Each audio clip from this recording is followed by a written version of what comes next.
Moving on, we have new episode of Blame China, Save Face, starring Kyiv's PR team.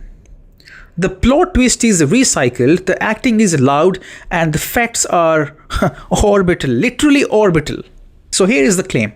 Ukraine's authorities and outlets say Chinese spy satellites flew over western Ukraine on the night of October 4th and 5th, right when Russia hit targets with missiles and drones. Big scary names are thrown in.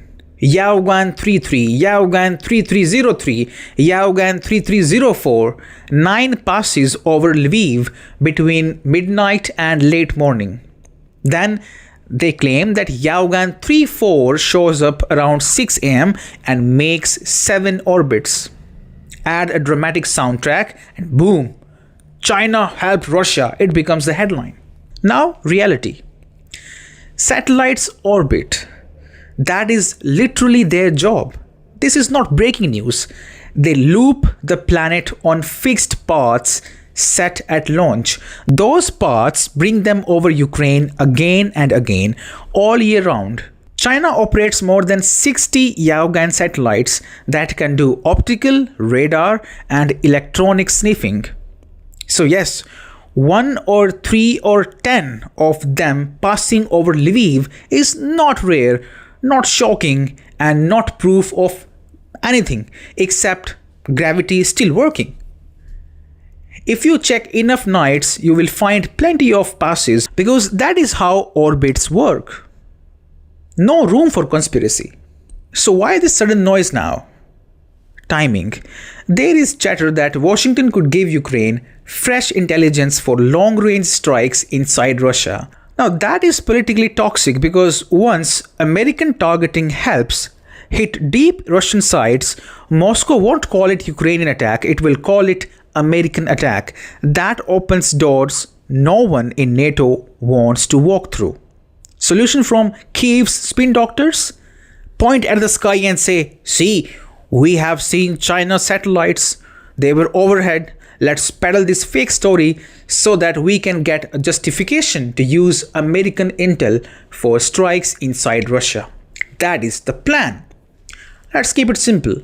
Russia is a space power. It does not need to borrow anyone's eyes to hit targets in Ukraine. It has its own imaging, its own signals intelligence, its own ground networks, and its own navigation system.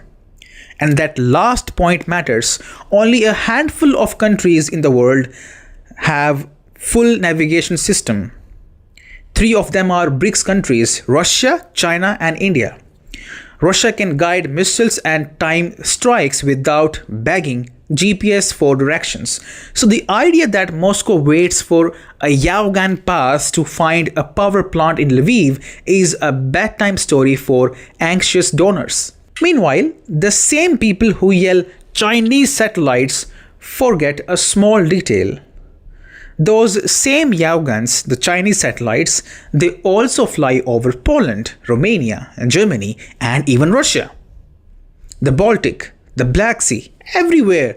It depends on the orbit. Are we going to claim China is running everyone's war plans? Every day? Everywhere? Of course not. We only discover the passes when a headline needs a villain with a long name. So when you see that headline, the satellite scare headline next time on your feed, take a breath. Passing overhead is not proof of participation, it is proof of physics, gravity. If Washington decides to hand over deep strike targeting, that is escalation with a return address. That will remain escalation no matter what. No matter how many Yaogans happen to be in the sky. And if Kyiv needs a cover story for that decision, it will find one. Today's prop is a Chinese radar bird, tomorrow's prop will be something else. The only constant is the push to drag everyone deeper while pretending no one moved. That's all. Thank you very much for joining. You're watching GNF.